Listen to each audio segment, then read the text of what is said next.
Assalamualaikum warahmatullahi wabarakatuh. Alhamdulillah kita bertemu lagi dalam siri penjelasan buku saya Wahai Ibu dan Wahai Ayah. Dan Alhamdulillah juga segala puji bagi Allah yang telah memilih tuan-tuan dan puan-puan sebagai orang yang memberi perhatian kepada ibu dan bapa. Tidaklah ada orang yang mahu menonton siri video ini melainkan adanya kesedaran, adanya keinginan untuk berbakti kepada ibu dan bapa sendiri. Ya. Kenapa saya berkata demikian? Kalau lihat dalam saluran YouTube saya, YouTube channel saya, dan bandingkan jumlah view, jumlah video yang ditonton, siri video Wahai Ibu, Wahai Ayah ini antara yang rendah, sikit je orang yang nak tengok. Sikit saja ya, berbanding dengan tajuk-tajuk yang lain. Padahal semua orang ada ibu bapa. Tak ada khilaf di situ. Semua orang ada ibu bapa, baik yang masih hidup ataupun meninggal dunia. Dan semua orang, ibu bapa itu memiliki keutamaan yang sangat besar. Ya. Sebagai contoh dalam siri yang lepas, dalam video yang lepas, kita telah membaca sebuah hadis daripada Abu Darda radhiyallahu anhu, riwayat Imam Tirmizi dan dinilai sahih oleh Syekh Al-Albani, bahawa Rasulullah SAW bersabda, yang maksudnya ibu bapa itu adalah pintu syurga yang paling tengah. Paling tengah. Terpulang kepada anda, wahai anak-anak, sama ada untuk mensesiakannya atau memeliharanya. Berarti ya, dalam banyak-banyak amal soleh ni, amal soleh yang paling mudah, yang paling laju, yang dapat membawa kita ke syurga Allah Subhanahu Wa Taala ialah berbakti kepada ibu bapa, baik mereka masih hidup atau sudah meninggal dunia. Ya. Okay, hadis riwayat Imam Abu Darda, ibu bapa itu adalah pintu syurga yang paling tengah, direct masuk. Terpulang kepada anda. Okay, wahai anak tu, saya tambahlah, terpulang kepada anda sama ada untuk memeliharanya atau mensesiakannya. Kita pelihara berarti apa? Kita berbuat baik kepada ibu bapa, yang dengan itu ia menjadi jalan yang paling mudah, paling cepat untuk kita memasuki syurga Allah, insya-Allah. Baik, sekarang kita masuk dalam bab bagaimana hendak berbuat baik kepada ibu bapa ketika mereka masih hidup. Ya. Sebelum ini kita telah pun membaca, mengulang kaji ayat-ayat Quran dan hadis-hadis Rasulullah SAW yang menerangkan keutamaan, kebesaran dan kepentingan ibu bapa. Ya, itu secara teori. Sekarang praktikalnya, macam mana kita hendak berbuat baik kepada mereka. Maka saya dalam buku Wahai Ibu, Wahai Ayah ada menggariskan, menyenaraikan beberapa langkah. Langkah yang pertama ialah memaafkan mereka. Langkah pertama ialah memaafkan mereka. Kenapa saya berkata demikian? Tuan-tuan dan puan-puan, semua orang ada ibu bapa dan semua orang ada sejarah bersama ibu bapa mereka, sejarah yang manis, sejarah yang pahit, sejarah yang positif, sejarah yang negatif. Sebab apa? There is no perfect parents. Tidak ada ibu bapa yang sempurna. Semua ibu bapa ada kekurangan. Semua ibu bapa ada kelemahan.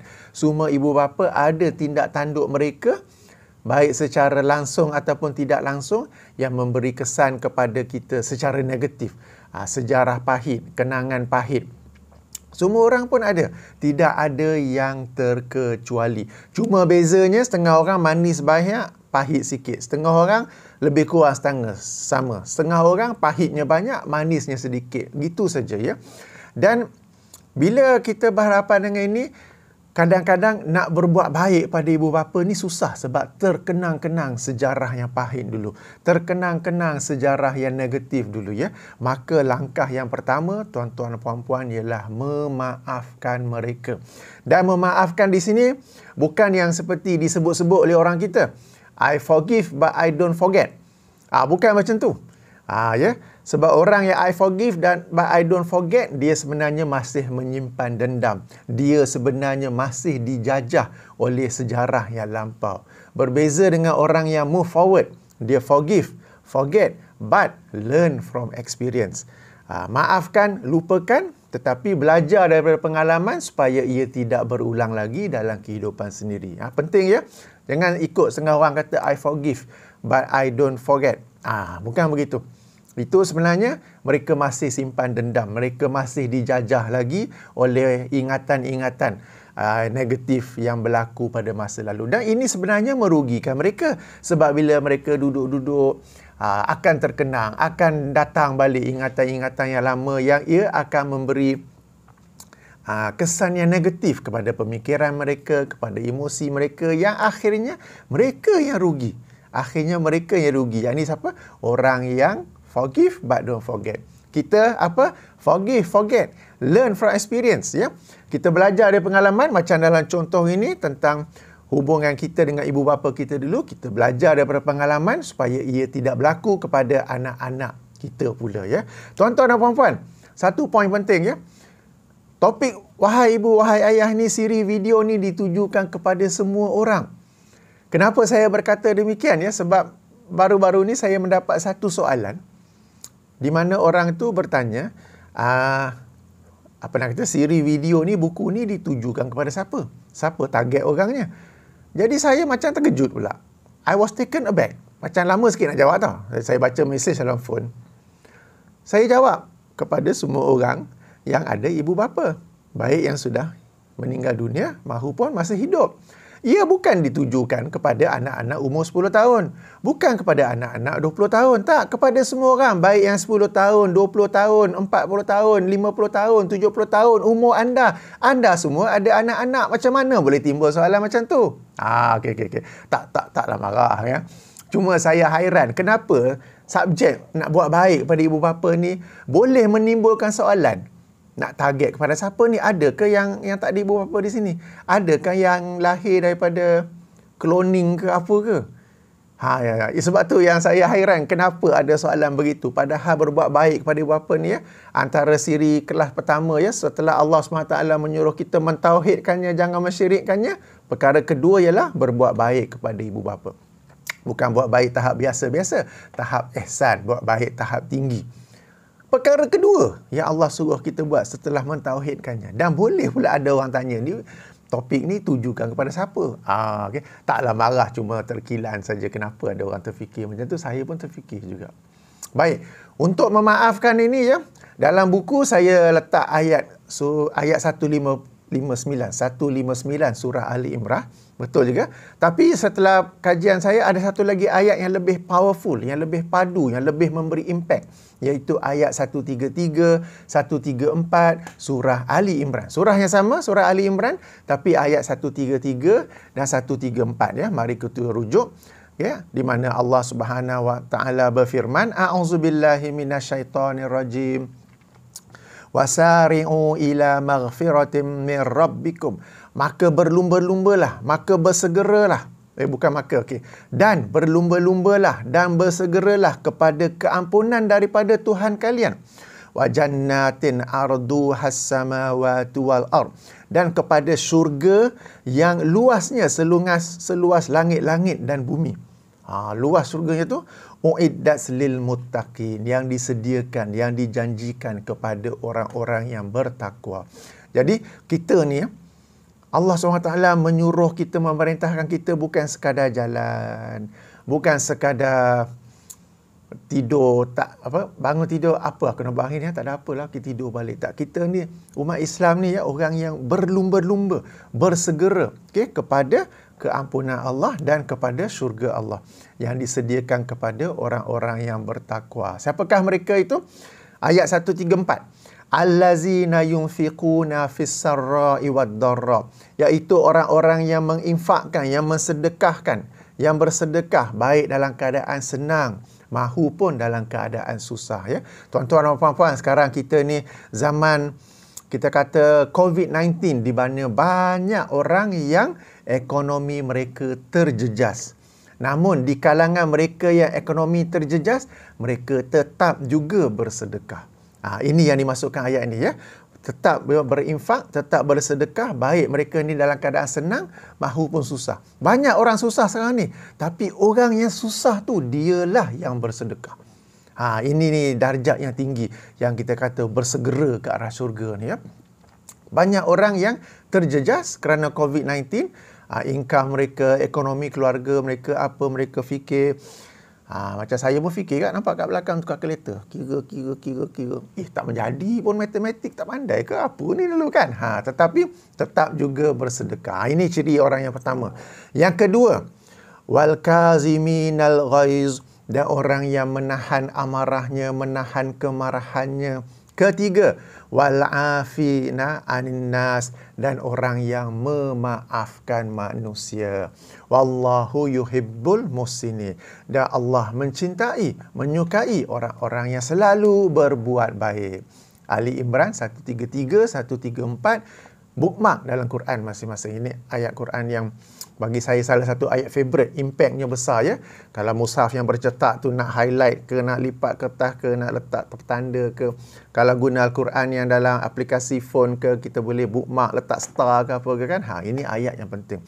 So ciri yang ketiga tu apa? Orang-orang yang memaafkan orang-orang lain ya. Mereka inilah antara ciri-ciri orang yang berlumba-lumba mendapatkan syurga Allah dan keampunannya. Di kalangan manusia, siapakah yang paling utama, paling penting, paling berhak untuk kita maafkan? Tidak lain tidak bukan ialah ibu bapa kita sendiri. Ibu bapa kita sendiri ya. Sebab dalam rangka kita nak berbuat baik, akan ada macam pada barrier, ada tembok yang menghalang. Kenapa? Sejarah dulu yang saya sebutkan, adanya sejarah yang pahit, sejarah yang negatif, ia akan menjadi satu invisible barrier. Satu tembok yang tidak kelihatan. Untuk kita robohkan tembok tu, pertama sekali, maafkan mereka. Kenapa nak maafkan ya? Tuan-tuan dan puan-puan yang dirahmati Allah. Parenting ni, kalau boleh sebut dalam bahasa Melayu, keibubapaan ni adalah satu ilmu yang sangat penting yang perlu dipelajari. Parenting is a knowledge that we have to learn, we have to sort, theory and practical. Sayang sekali parenting tak diajar. Bukan banyak, boleh kata hampir semua parenting ni belajar berdasarkan pengalaman dia dengan parents dia dulu, belajar berdasarkan suasana, kebiasaan. Tak ada yang berdasarkan ilmu. Sebab tuan-tuan dan puan-puan, kita ni zaman sekolah kita belajar benda-benda yang tak ada kaitan dengan kehidupan kita. Kita belajar geografi, hafal satu dunia, tak ada kaitan pun. Kita belajar matematik tambahan, saya belajar dulu. dy, dx lah, perkamilan lah. Modern matematik pun belajar juga. Saya ingat satu subjek dulu dalam modern matematik moden yang tajuknya pelayaran. Kita nak pergi sini, lepas tu ada angin ke sini, maka akhirnya pergi sini. Saya sekarang ni dalam bidang tu. Saya pilot juruterbang. Tak adalah macam tu. So, apa yang belajar dulu tu tak applicable walaupun saya dalam bidang tu. Ini sebagai contoh. Kita belajar agama contohnya jenuh, hafal macam-macam lafaz niat. Bila dah belajar balik, tak ada lafaz niat tu pun. Usolli fardu zuhri arba'a raka'atin makmuman lillahi ta'ala. Tak payah pun. Dulu zaman sekolah belajar air mustakmal. Dah besar sekarang ni belajar balik, tak ada pun sebenarnya air mustakmal. Dulu zaman sekolah jenuh kena hafal doa kunut. Kena soal doa kunut, exam doa kunut. Saya kahwin pun, interview kahwin, dia tanya doa kunut tu apa. Kemudian bila belajar balik, sebenarnya pendapat yang lebih kuat, tak payah pun baca doa kunut tu. Yang itu kita baca ketika solat sunat witir, bukannya solat subuh. Apa yang kita belajar zaman sekolah dulu? Patutnya kita zaman sekolah antara subjek yang penting. Subjek parenting, subjek keibubapaan, sangat penting. Antaranya apa lagi? Subjek money management, pengurusan keuangan, pelaburan dan sebagainya. Ilmu tentang benda-benda yang betul-betul berkaitan dengan kehidupan kita ya. Dulu ada juga, tapi subjek tata rakyat, pendidikan civic yang zaman saya sekolah dulu, most of the time cikgu tak masuk sebab cikgu tu kena ganti kelas lain, kelas yang subjek ada exam. Tata rakyat civic ni dulu macam diabaikan begitu saja ya. Padahal inilah ilmu yang penting yang tidak diajar ya. Jadi kebanyakan parents menjadi parents sebab terjadi parents. Bukanlah mereka belajar dalam bidang itu ya. Kecuali beberapa yang mungkin ada pengkhususan dalam bidang parenting ini ya. Nak bagi gambaran ya betapa pentingnya bidang parenting ya. Ada sebuah hadis Nabi SAW riwayat Imam An-Nasa'i dalam kitabnya Sunan Al-Kubra. Bukan Sunan yang biasa tu. Imam Nasai ada satu kitab yang besar, Sunan Al-Kubra, dan kitab kecil Sunan saja.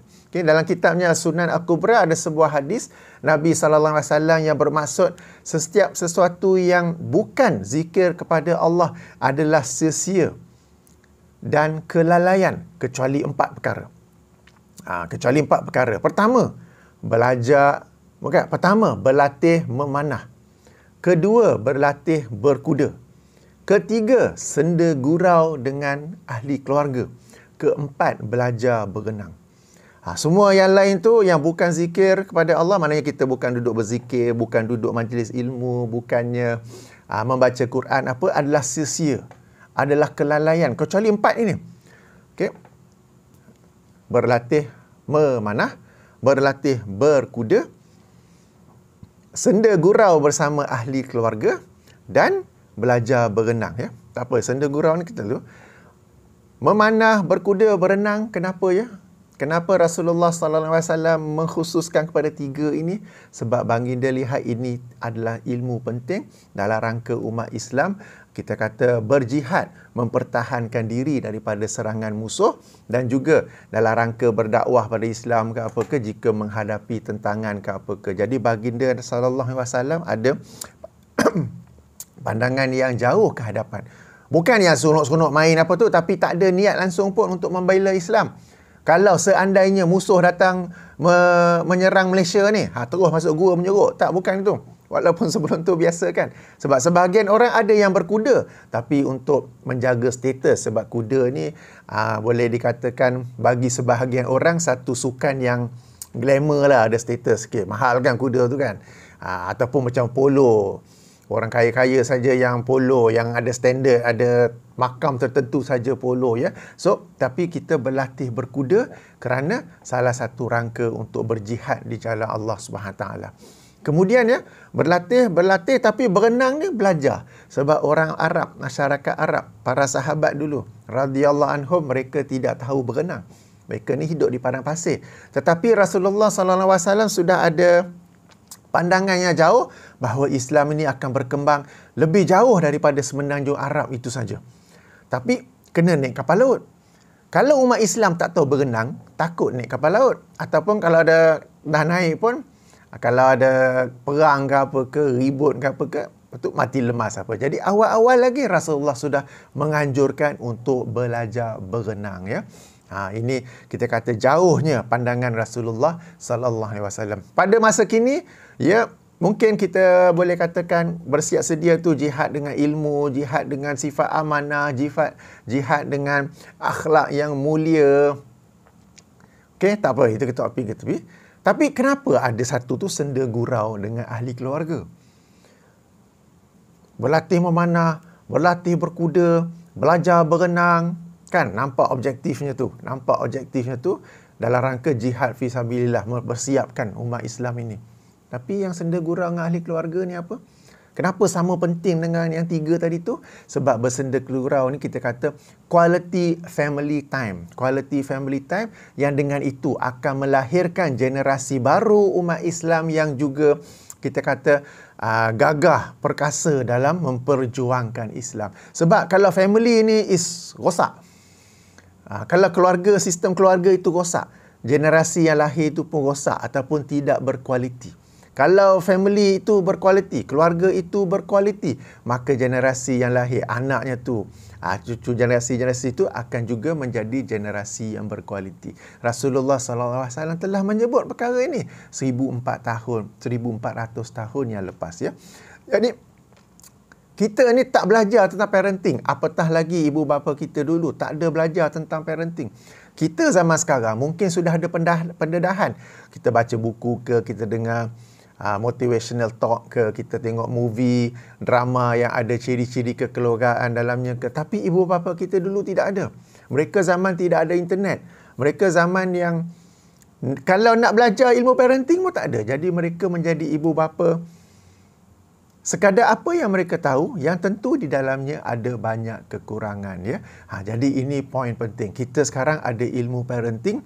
Kita sekarang boleh belajar sedikit atau banyak to be a better parents. Tapi parents kita yang dulu, ibu bapa kita yang dulu, mereka tidak tahu macam mana untuk menjadi parents yang terbaik. Mereka tidak tahu. Kadang-kadang mereka sayang anak, tapi tak tahu nak meluahkan kasih sayang tu macam mana. Ada tu. Ada kes sayang, tapi tak tahu nak membuktikan, tak tahu nak meluahkan kasih sayang tu macam mana. Kadang-kadang memang sayang, tapi stres kerja, berniaga ke, bisnes tak bagus ke, apa ke, sebab mereka dalam keadaan terdesak untuk mendidik anak-anak, menafkahi keluarga apa semua, balik tu dalam keadaan stres. Bila stres tu mungkin mereka marah-marah ke apa ke, kita yang mendapat impact, mendapat tempias lah, kita kata mendapat tempiasnya. Ya, mungkin sebab mungkin di kalangan tuan-tuan dan puan-puan ada ibu bapa dulu yang asyik-asyik nak marah je. Aku tak buat apa pun kena marah. Aku buat sesuatu pun kena marah, tak buat apa pun kena marah. Macam tu, sebagai contohnya kan. Jadi, mungkin juga ibu bapa yang asyik bergaduh saja. Sebab sekali lagi, parenting is a knowledge. Relationship, to live as a husband and wife, it is a knowledge juga. Zaman dulu mana ada buku Men are from Mars, Women are from Venus. Mana ada buku Why Men Lie and Women Cannot Read Maps. Something like that lah. Buku-buku yang berkaitan dengan relationship. Buku yang berkaitan dengan kehidupan sebagai suami isteri. Tak ada. So, mereka kadang-kadang mungkin asyik bertengkar saja, tapi sebab mereka sendiri tidak tahu adanya satu bidang yang ni yang kita, ya. Sebab bidang hidup bersama sebagai suami isteri juga adalah salah satu subjek yang bagi saya wajib ada di sekolah dan menjadi subjek parenting, subjek as to live as a husband and wife, suami isteri, subjek financial planning, financial management. Ini subjek-subjek penting yang menjadi kriteria untuk mendapat A ke apa ke. Bukan subjek sisi-sisi yang kita kata cikgu pun biasa tak masuk kan, macam pendidikan tata rakyat, pendidikan civic dulu, ya. Ini ni yang fizik lah, kimia lah, biologi. Satu lagi subjek penting apa? First aid. Macam mana nak buat CPR, kalau makan tersedak macam mana nak selamatkan. Itu lagi penting untuk hidup. Jadi kalau orang tu lulus cemerlang, kita target pergi subjek begini, ya. Bukannya subjek yang dah banyak kali lah saya highlight ni, ya. Jadi perbincangan silibus sekolah lah, padahal nak cerita buat baik pada ibu apa. Sekali lagi, ya, kehidupan sebagai suami isteri pun ada ilmunya yang mungkin ibu bapa kita dulu tidak tahu. Jadi mereka tidak menjadi tidak ada hubungan yang baik, mungkin selalu bergaduh ke apa ke kan. Tapi sekali lagi, maafkan. Ya. Perkara lain, satu lagi perkara yang perlu kita perhatikan ialah kalau ibu bapa tu asyik marah kita ke apa ke, mungkin kita yang nakal. Daripada asyik nak letak tanggungjawab pada mereka, instead of only blaming them, try to blame yourself. Maybe they are not perfect parents, but you are also not perfect kids. Mereka bukan ibu bapa yang sempurna, anda juga bukan anda juga bukan anak-anak yang sempurna. Macam saya sendiri, saya pernah cerita dulu kan, saya ni adik-beradik 3 orang. Saya perasan lah, saya terasa macam saya ni yang paling kurang dikasih sayangi oleh ibu. Saya perasan lah kan.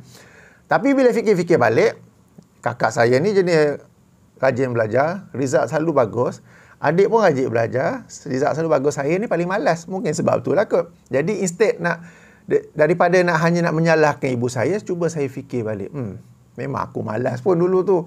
Suruh belajar tak nak, hantar tuition tak nak pergi apa semua. Ini sebagai contoh, ya. Kan, saya ni nakal, dulu selalu kena rotan. Mak saya dulu suka rotan. Bukan suka, mak saya dulu denda dengan cara rotan. Dan saya ni antara yang kerap kena rotan. Tapi saya tidaklah marah, berdendam kepada mak saya sebab fikir-fikir memang saya ni nakal pun. Zaman saya dulu kan, kalau di sekolah kena rotan, balik rumah cerita kat mak rotan balik, bukan mak pergi marah cikgu. Zaman sekarang kalau kena marah kat sekolah, mak bapak di rumah dapat tahu, mak bapak mari marah cikgu kan. Zaman saya dulu kalau saya kena marah, kena denda, kena hukum di sekolah, kemudian mak bapak saya dapat tahu, kena lagi second round kat rumah. Itu caranya, ya. Jadi saya sendiri pun ada sejarah-sejarah yang kurang baik bersama ibu bapa saya. Tapi saya ada pilihan, sama ada saya hendak berdendam mengingat-ingatkannya, ataupun saya maafkan mereka. Bahkan mungkin ianya juga, saya juga play a role, saya juga menyebabkan asyik kena marah ke apa ke, dan dengan itu saya dapat kita kata break the barrier and move forward untuk berbuat baik kepada mereka, ya. Jadi ini yang kita kata, kita maafkan, tapi bukan sekadar maafkan saja, sebab easier said than done. Senang kata daripada buat, tapi cuba fikir, cuba faham suasana ibu bapa, ibu bapa anda zaman dulu, kekurangan-kekurangan mereka, apakah mereka sengajakan ataupun itu memang zaman mereka dulu. Bahkan anda dan saya pun sekarang ada anak-anak juga. Kalau tanya anak-anak saya, am I a good father? Mesti ada yang dia komen. Jangan tak tengok kot. Kalau tanya anak-anak saya, am I a good father? Am I a perfect father? Mesti ada benda dia nak komen punya. Mesti ada benda yang tak suka, kan? Sebab saya pun is not a perfect father. Sama juga dengan ayah dan ibu saya dulu. Demikian juga bagi tuan-tuan dan puan-puan, ya. Nobody is perfect. Everybody has their own weakness. Instead of focusing on the weakness, let us forgive and we kita kata manfaatkan apa yang baik, apa yang positif, ya. Baik, pengecualian jika dalam beberapa kes terpencil mungkin ibu bapa ni negatifnya tu, sejarah pahitnya tu, kita kata memang di luar batas kebiasaan. Macam kita kata apa, ya? Parents yang abusive parents, katakan sebagai contoh. Ibu bapa yang pernah menyalahi anaknya, sumbang mahram ke, pukul berlebih-lebihan. Macam saya ni kena rotan. Tak adalah kena belasah teruk ke apa ke. Kan? Padahal kena rotan tu sebab mungkin seseorang tu asyik kena pukul sebab ayahnya mabuk ke apa ke. Jadi dia ada very abusive. Apa nak sebut abusive bahasa Melayu? Okay, tak apa, faham lah, ya. Very abusive parents dulu sampai susah nak maafkan. Susah nak maafkan, apatah lagi nak berbuat baik kepada mereka. Susah. Susah nak move forward kiranya. Tapi dalam kes-kes yang sebegini ni, insya-Allah tak mengapa, Allah Subhanahu Taala Maha Pengasih, Maha Penyayang dan mengetahui apa yang anda lalui, ya. Tapi kalau sekadar yang kita kata sejarah biasa-biasa tu, mak bapak garang ke, mak bapak kurang luangkan masa dengan kita ke, dan sebagainya, ya, macam contoh-contoh yang saya bagi tadi, maka sikap yang lebih utama ialah memaafkan mereka. Pengecualian ialah jika kita ada ibu bapa yang telah mendera kita secara emosional, secara seksual, secara fizikal, susah nak maafkan. Kita jumpa je, nampak je, baru balik kampung tengok je, terus teringat sejarah-sejarah dulu, tak boleh nak padam, tak boleh nak bergerak ke hadapan, maka jika demikian, tidak mengapa, ya, insya-Allah tidak mengapa. Tapi di sini saya teringat satu kisah benar. Seorang co-pilot, ya, seorang first officer saya, dia pernah berkongsi, ya, kami ketika itu membuat penerbangan daripada Kuala Lumpur ke Auckland, 10 jam kan, tak ada apa nak buat, dia cerita. So dia pun cerita kisah dia yang sejak COVID-19 ni, sejak mula Mac tahun 2020, penerbangan banyak dikurangkan. Maknanya dalam sebulan kita terbang sekali ke 2 kali ke. Maka co-pilot saya ni, dia duduk dengan mak dia. Dia duduk dengan mak dia, tapi dia kata life become very stressful. Sangat tertekan. Sehingga kan dia tak boleh tidur. Sehingga kan ada sekali tu dia miss flight. Maknanya ada flight pagi, tapi dia tak bangun. Kan, sampai office pun kena panggil juruterbang lain untuk menggantikannya. Maka pejabat pun telefon dia tanya apa cerita, panggil jumpa, ni kenapa boleh miss flight ni? You so far seorang yang berdisiplin, yang bagus, tapi kenapa sampai miss flight ni? Maka dia pun ceritalah dia sebenarnya ada masalah di rumah. Masalah apa? Masalahnya ialah dia di rumah, ibunya seorang yang sangat suka berkata-kata yang very abusive language. Very abusive language. Asyik nak marah, asyik sumpah serana, asyik maki hamun. Jadi dia very stressful. Sebelum ni dia memang duduk rumah mak dia pun. Tapi bila dalam sebulan kita ada 6-7 flight ke apa ke, agak busy tadi, jadi masa di rumah tu sedikit saja. Sekarang ni bila sebulan 1-2 flight saja, masa banyak di rumah. Di rumah tu pula asyik duk kena maki hamun, duk kena dengan macam-macamlah perkataan daripada ibunya yang tidak baik. Kita kata abusive language, ya, sampai dia pun tertekan, sampai dia pun tak boleh tidur, dia pun kemurungan apa semua tu sehingga dia miss flight. Jadi alhamdulillah company pun refer dia kepada seorang kaunselor. Kaunselor pun dengar apa semua tu, kaunselor kata next session bring your mother. Dah jumpa mak sekali. Okey, so jadi session kedua mak datang. So bila sesi kaunseling ni masing-masing pun meluahkanlah. So anak tu pun meluahkanlah apa yang dia alami sekarang ni. Mak dia tergamam. Dia cerita yang mak dia sebenarnya baru ketika itu sedar bahawa apa yang dilakukan tu sesuatu yang sangat abusive, ya, abusive kepada anaknya. Satu penderaan kepada anak, penderaan emosi, penderaan fikiran, bukan penderaan fizikal. Dan maknya selama ni memang mak dia macam dah terbiasa asyik marah, asyik keluarkan perkataan kotor, asyik menengking apa begitu dari dulu sampai sekarang. Tak ada orang tegur. Jadi maknya tak pernah tahu benda tu benda yang salah. Maknya tak pernah tahu benda tu memberi impak yang negatif kepada anak-anak dia. Sehinggalah sesi kaunseling tu, baru mak dia, sekiranya co-pilot tu cerita kat saya lah, baru mak dia sedar benda tu salah. Baru mak dia sedar benda tu memberi kesan yang sangat negatif pada anak dia sampai anak dia stres duduk rumah. Kalau anak pindah duduk luar, kesian pula mak tu dah agak berumur juga. Nak buat baik, tapi asyik duk kena maki hamun, asyik duk kena beletih, asyik duk kena dengan perkataan-perkataan yang laser apa semua tu, ya. Jadi dari sesi kaunseling itu, maknya pun sedar dan maknya pun berazam untuk cuba perbaiki lisan perkataannya, ya. So yang itu saya dengar yang dikongsikan oleh co-pilot, pembantu juruterbang saya itu. Jadi yang saya nak ceritakan di sini, ya, kadang-kadang kita ada parents yang abusive language ke apa ke, tak ada orang tegur dia entah kenapa dia pun tak tahu benda tu benda yang salah. Cuba kita cari jalan, bawa dia pergi jumpa kaunseling ke, bawa jumpa orang yang lebih dihormati ke apa ke, pakcik ke macam mana ke apa ke, bincang perkara ni. Daripada biarkan saja, cuba bincang, ya. Sebagai contoh pengalaman yang dialami oleh co-pilot saya itu, ya. Mungkin beliau pun sedang tonton video ini, you know who you are, ya. Jadi sekali lagi lah saya nak highlight, maknya tu tak pernah tahu pun benda tu sesuatu yang kita kata benar-benar memberi kesan yang sangat-sangat, impact yang sangat-sangat negatif emotionally kepada anaknya, kepada anak-anaknya. Okey, anak yang lain semua dah keluar, yang ni seorang dia masih duduk kat situ sampai miss flight, tak boleh nak apa semua tu. Very stressful duduk rumah, asyik kena beletih dengan mak je, nak lawan balik, nak bantah balik, tak baik, tak elok, tapi diam saja, accept, absorb, tapi sampai akhirnya memberi kesan yang negatif, ya. Jadi hasil daripada penemuan dengan kaunselor tu, tak silap saya lepas tu ada lagi 2-3 session apa semua tu, dan yang saya faham adalah pembaikan, ya. Adanya pembaikan dalam suasana kehidupan mereka, antara suasana hubungannya antara anak dengan ibu, ya. InsyaAllah moga terus baik, ya. Jadi ini sebagai contoh bagaimana kalau kita ada abusive parents, cuba cari jalan. Kalau boleh, saya tahu suka, cuba cari jalan untuk perbaiki perkara itu. Mungkin nak buat seorang-seorang tak boleh, cuba dengan cara kaunseling ke, ajak jumpa kaunselor ke, ajak orang yang lebih dihormati dalam keluarga itu untuk berjumpa dan menegur ke. Ya, sebab sebahagian orang dia tak tahu benda yang dia buat tu salah. Ya.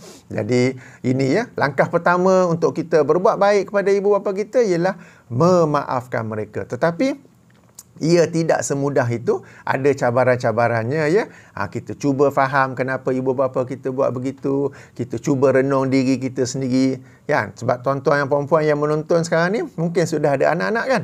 Ada ibu bapa di kampung, ada juga anak-anak sendiri, ya. Kalau tanya anak-anak, am I the perfect father for you? Mungkin dia orang apa, tak kot, minta Sony PlayStation tak dapat. Okay? Sebagai contoh saja, ya. Dan kalau kita ada ibu bapa yang abusive ke apa ke, masih hidup ke apa ke, yang kita masih agak-agak boleh tolerate, tapi tak boleh macam tu saja, mesti diusahakan perbaikan. Cuba dengan cara berjumpa dengan kaunseling ke, ataupun dengan orang yang lebih dihormati oleh ibu atau ayah anda, supaya dapat memberi teguran dan juga nasihat yang membina, insya-Allah. Baik, nanti dalam siri yang lain kita akan sambung lagi langkah-langkah untuk berbuat baik secara praktikal kepada ibu dan bapa. Sehingga sini saja dahulu. Subhanakallahumma wa bihamdika Asyhadu an la ilaha illa anta astaghfiruka wa atubu ilaika.